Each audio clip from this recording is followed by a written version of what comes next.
இயக்குனரை தெரியுன்றதுக்காக நாங்க சொல்றது உண்டு. அது மாதிரி சொல்லும் போது என்னன்னா எல்லாரும் நல்லா இருக்கு சொல்லிட்டு அதுக்கப்புறம் படம் நல்லா இல்லைனா கூப்பிட்டு வச்சு எங்களை திட்டுவாங்க. ஏன்டா யார் பாபுக்கு அது மாதிரி தைரியமா 100% நீங்க தேட்டருக்கு நம்பி வரலாம்.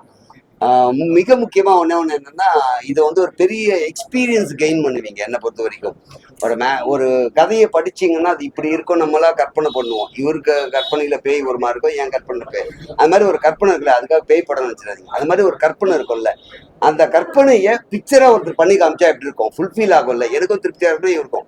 அப்படி எல்லாருக்கும் ஃபுல்ஃபில் ஆகுற அளவுக்கு ரொம்ப அருமையா படம் பண்ணியிருக்காரு. இன்னொன்னு வந்து அதுல பண்ணியிருக்கிற எல்லா ஆர்டிஸ்டுக்கும் ரொம்ப நல்லா பண்ணியிருந்தாங்க. சிங்கப்புலி அண்ணன் வந்து சொல்லவே தேவையில்ல, அவர் எந்த கேரக்டர் கொடுத்தாலும் அதுல அவருடைய சில எஃபோர்ட்லாம் போடுவார். அதெல்லாம் ஃபுல்லா பண்ணியிருக்காங்க. வடிவரிசமா வந்து அவங்களுடைய நடிப்பை பத்தி பேசுற அளவுக்கு எங்களுக்கு தகுதி இருக்கான்னு தெரியாது, அவ்வளோ அருமையா பண்ணியிருக்காங்க.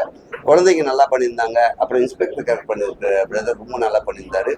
முக்கியமா தேவையான சீன்ஸ் வச்சிருந்தாங்க, பிரம்மாண்டமா எடுத்திருந்தாங்க. செலவு பிரம்மாண்டமா இருக்கும் இல்லையோ, அந்த காட்சி அமைப்பெல்லாம் ரொம்ப பிரம்மாண்டமா இருக்கு. ஸோ கேமராமேன், இந்த படத்துல ஒர்க் பண்ண டெக்னீஷியன் எல்லாருமே அவங்களுடைய ஃபுல் எஃபோர்ட் போட்டிருக்காங்க. இந்த படத்தை நீங்க தேட்டர்ல வந்து ஏன் பார்க்கணும் அப்படின்னா, முதல்ல நீங்க எக்ஸ்பீரியன்ஸ் கெயின் பண்ணுவீங்க. இன்னொன்று, திரைப்படங்கள் இன்று இருக்கிற சூழ்நிலையில் ரிலீஸ் ஆகி தேட்டருக்கு ஆள் வரலன்றதுனால ப்ரொடியூசர்ஸ் காணாமல் போறாங்க.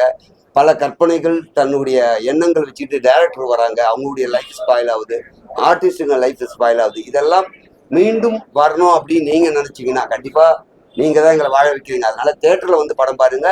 கொடுத்த காசுக்கு 100% உங்களுக்கு அது யூஸ்ஃபுல்லா தான் இருக்கும். அதே மாதிரி பயம்ன்றதுனாலலாம் ஐயோ என்னவா இருக்கும் குழந்தையில கூப்பிடணும்னு ரொம்ப நல்லா இன்ட்ரெஸ்டிங்கா போகும். டெஃபினட்டா தேட்டர்ல வந்து பாருங்க.